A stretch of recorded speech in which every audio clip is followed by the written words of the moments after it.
Hello everybody, I'm Chris Bottger and welcome back to another album review. Today I'm going to be looking at the Beatles' second UK album, 1963's With the Beatles. With the Beatles is pretty similar in structure to the previous album, featuring pop rock songs interspersed with ballads, as well as a mix of covers and original material. Now, I'm going to jump right into it and go through the album song by song and then give my thoughts on the album as a whole. It Won't Be Long is a pretty good track to kick off the album. The lyrics are a pretty basic love song, but I like the delivery. The real highlight of this song is the part where John and Paul alternate yelling on the chorus. All I've Got to Do is a pretty basic ballad sung by John Lennon. It's very similar to many of the tracks on the previous album, though I don't feel it works as well. John's voice sounds a bit more strained and there isn't really anything in the way of a good hook here. All My Loving is one of those songs where all the lyrics just click into place. Paul McCartney's vocal is great here, and the song has a good, high energy to it. Don't Bother Me is the first George Harrison song. This one's lyrics are of a man who is irate unless the girl he likes is around. The chorus here is pretty good. It's not George's best song, but it's a pretty good start and it's one of the better songs on With the Beatles. Little Child has one of John's better vocals on this album, but other than that, there isn't a huge amount I could say about it. It's kind of fun, but it's kind of old lingo, always feels a little gross to me. Till There Was You is a cover of the song from The Music Man. I always feel like Paul is singing this song slightly too fast. Maybe it's just I'm more used to the version from the movie adaptation, but I always felt that the Beatles version was too rushed. Please Mr. Postman is a pretty typical girl group song about the singer wanting the postman to bring them a letter from their love. The material here isn't astounding, and neither is the Beatles' delivery of it. It's just standard all around. Standard material, standard performance, nothing really exemplary to speak of. Starting off side 2 is a cover of Chuck Berry's Roll Over Beethoven.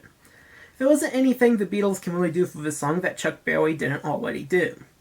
This is one of Berry's signature songs, and the Beatles version used so close to the original that there was no danger of it eclipsing Berry's version. Hold Me Tight is a pretty basic song, but one that is delivered well here. Paul's lead vocal here is great, and the verses and chorus click together well. It's not the best song the Beatles have ever given us, but it is a good one.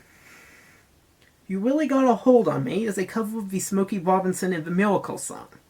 John's lead vocal here is good, and the backing vocals are good as well. This is probably the best of the album's cover songs so far, as it is well delivered, but I still think I prefer the original version over this. I Wanna Be Your Man is the Ringo Starr song on the album, and does feature good backing vocals as well as some good guitar licks on the chorus. The screaming is reminiscent of the wild energy of last album, and the song just has a wild party vibe to it throughout. I Wanna Be Your Man isn't the most unique track ever made, but it's very well performed. I also think I prefer the Beatles version over the Rolling Stones' version. Devil in Her Heart is another cover. It is supposed to be one of those femme fatale songs, but doesn't really succeed in being very interesting. We also see a tropical feel in this song, but it isn't really enough to elevate it. This is just a boring, subpar song. Not a Second Time is a song where the singer refuses to take back a girl after she hurt him. The lyrics are pretty lightweight, but the song does have a good vocal from John. Honestly, when I listen to this song, I just listen to what John's doing with his voice and it sounds good, and I don't even bother with any of the lyrics, not even the chorus. Money, That's What I Want is a Greed song. I just find this song hilarious, but also relatable in a way. It's so honest. I'm glad the Beatles covered this, and I like the delivery here. Even though it is a cover, this song does show that the Beatles were starting to branch out and perform songs on a wider variety of topics. Admittedly, it is a bit of a strange album closer, considering most of this album has been about romance, and the song comes along and then says that, oh, actually, money's more important. Still, it's the best cover here, and it does end the album on a decently high note. So, for my final review scores for the songs, I give It Won't Be Long, 7 out of 10. All I've Got to Do, 6 out of 10. All My Loving, 9 out of 10. Don't Bother Me, 7 out of 10. Little Child, 6 out of 10. Till There Was You, 5 out of 10. Please Mr. Postman, 5 out of 10. Roll Over Beethoven, 5 out of 10. Hold Me Tight, 7 out of 10.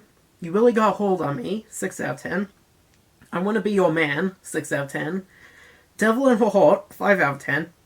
Not a Second Time, 6 out of 10. Money, That's What I Want, 7 out of 10.